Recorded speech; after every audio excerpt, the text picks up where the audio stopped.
Écoutez, à mon tour, au nom de la région Occitanie, de sa présidente Carole Delga, de vous dire le plaisir d'être au Smart. Le plaisir d'être au Smart parce que, vous savez, dans cette région et dans cette capitale régionale, il y a des choses qui sont bien connues comme l'aéronautique et le spatial, et c'est bien évidemment une fierté. Mais la réalité, c'est que notre premier pilier économique de la région, le premier pourvoyeur d'emplois, c'est l'agriculture, avec 165 000 emplois. Et le second, c'est le tourisme. Et donc le Smart est finalement à la conjonction du tourisme et de l'agriculture, que ce soit leurs producteurs ou les transformateurs, c'est-à-dire ce qui fait la richesse d'un territoire. Et c'est aussi ce qui fait la réalité de ce qui nous entoure quand on traverse notre belle région, parce qu'ici, il y a 3 millions d'hectares de terres agricoles, c'est-à-dire la moitié de la surface régionale. Alors, on ne peut pas ignorer, quand on a la fierté, effectivement, d'avoir 250 produits sous signe officiel de qualité, donc d'être la première région européenne en matière de signe officiel de qualité, quand on est la première région agricole, tout simplement, avec la première région aussi en bio de France, et avec un niveau d'installation des agriculteurs qui est le premier aussi de France. Mais ce que nous ne pouvons ignorer, et de la même manière que l'a fait mon collègue Jean-Jacques Bolzan,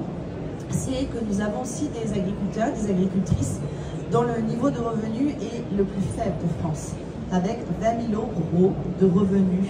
pour chaque agriculteur. C'est extrêmement peu. Et donc, moi, ce que je voudrais, c'est qu'effectivement, on se rappelle que quand on utilise de bons produits, qu'il faut s'assurer que ces bons produits soient aussi au juste prix. Et nous savons la difficulté pour les ménages, pour nos concitoyens, aussi en matière de pouvoir d'achat auquel ils sont confrontés. Et je trouve qu'ici, au Smart, il y en a pour toutes les bourses et pour tous les goûts, et dans le respect aussi de ce qu'on demande en qualité artisanale, en respect du produit, et en cela, la présence des concours, la présence de nos apprentis, de nos artisans, Monsieur le Président de la Chambre. C'est aussi le gage d'engager notre territoire dans un avenir qui est, de mon point de vue, plus souhaitable et désirable que ce qu'on peut observer ici et là. Sira Food, c'est justement cette garantie de voir qu'on n'est pas dans l'erreur par rapport à la concurrence internationale,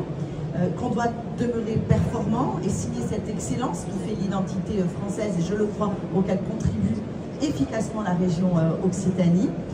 et de se dire qu'on peut le faire avec des valeurs éthiques, humanistes, et que c'est ça qui fera aussi la hauteur de la réputation qui est aujourd'hui la nôtre et qui doit demeurer. Donc un grand merci vraiment d'avoir su conjuguer tous ces ingrédients, ces qualités, ces compétences nécessaires, l'excellence et la proximité. On peut démontrer que les choses se lient admirablement, et je dois dire que la formidable idée, et je crois qu'on la doit en partie à Olivier Cahuzac, d'avoir réuni hier soir 5 chefs et MOF pour servir ce dîner d'exception, et aussi la démonstration pour nos jeunes femmes, jeunes filles, qu'on a là des filières qui leur sont adressées et pour lesquelles on peut réussir. Nous savons tous que les métiers de bouche, les métiers de l'agriculture, la transformation, c'est des métiers difficiles en matière de conciliation de vie professionnelle et vie personnelle, mais on peut s'y épanouir. Vous l'avez démontré hier soir, comme l'a démontré avec brio aussi notre sommelière, Margot Dufour, qui était là et absolument exceptionnelle. Donc un grand merci pour ça, et puis un merci aussi d'avoir rappelé,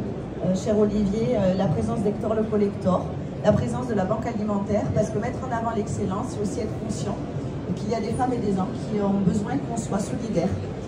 qui œuvrent chaque jour dans cette solidarité contre la précarité alimentaire. C'est un des projets qu'on poursuit également avec la région Occitanie, à destination de nos étudiants, à destination des plus précaires, parce que le bien manger, ça doit être aussi le manger pour tous. Donc un grand merci à toutes et à tous, et bravo pour tous ces talents.